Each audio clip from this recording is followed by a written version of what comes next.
बॉलिवूडचे हिमॅन धर्मेंद्र यांचे वयाच्या 89व्या वर्षी निधन. उपचारानंतर डिस्चार्ज मिळाल्यावर जुहूतील राहत्या घरी घेतला अखेरचा श्वास.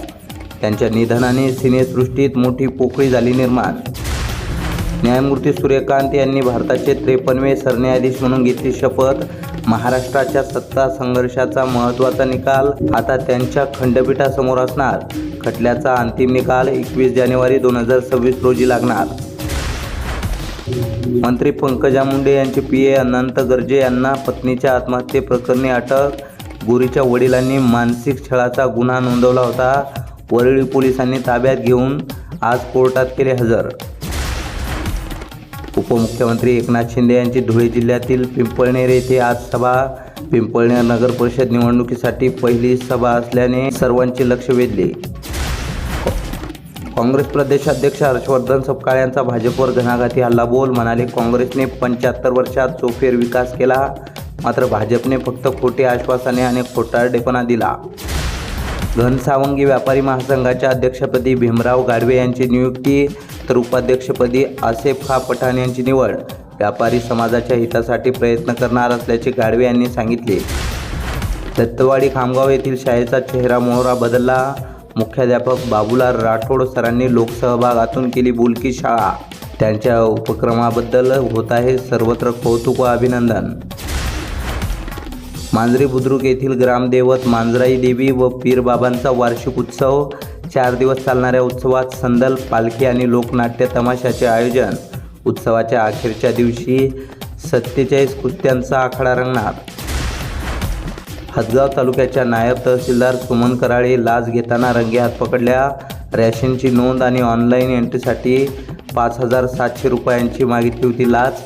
डाटा ऑपरेटरसह दोघांवर हदगाव पोलीस स्टेशनमध्ये गुन्हा दाखल.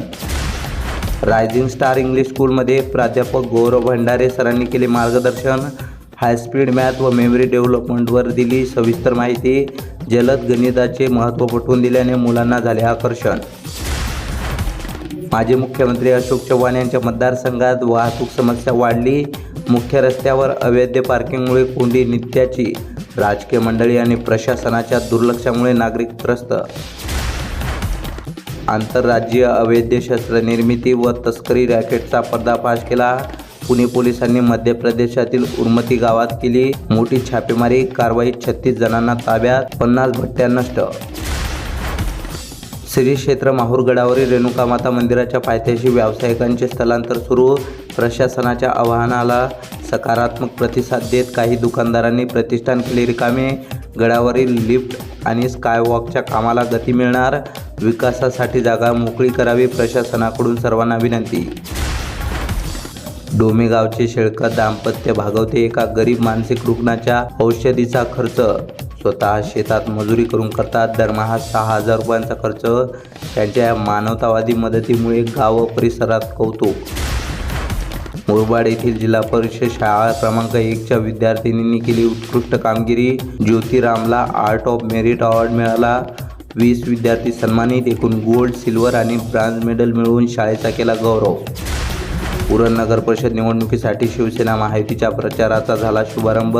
नारळ फोडून आणि बाळासाहेब ठाकरे यांना वंदन करून झाली सुरुवात.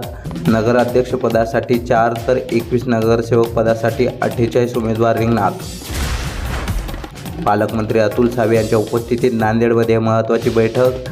किनवट भाजपा अध्यक्षांनी शेतकऱ्यांच्या वीज समस्यावर दिले निवेदन. दिवसा किमान 16 तास वीज पुरवठा करण्याची केली मागणी. अमरावती जिल्ह्यातील तिवसा तालुक्यात सलग दुसऱ्या दिवशी भूकंपाचे धक्के. रात्री 12 वाजल्याच्या सुमारास धक्के जाणवल्याने ग्रामस्थांमध्ये भीतीचे वातावरण. काही दिवसांपूर्वी याच परिसरात जाणवले होते भूकंपाचे धक्के. शिक्षक पात्रता परीक्षेचे पेपर फोडण्याच्या तयारीत असलेल्या टोळीचा पर्दाफाश. कोल्हापूर जिल्ह्यातील सोनगे येथे छापा टाकून पोलिसांनी 9 जणांना केली अटक. मुरगुड पोलीस व स्थानिक गुन्हे अन्वेषण पथकाने पहाटे केली कारवाई. बीड जिल्ह्याच्या राजकारणात महायुतीतील नेत्यांमध्ये अंतर्गत संघर्ष. 4 प्रमुख नेत्यांमध्ये राजकीय वैर काही केल्यात थांबवत दिसेना. अंतर्गत धुसफुसीचा फटका नगरपालिका निवडणुकीत बसण्याची शक्यता.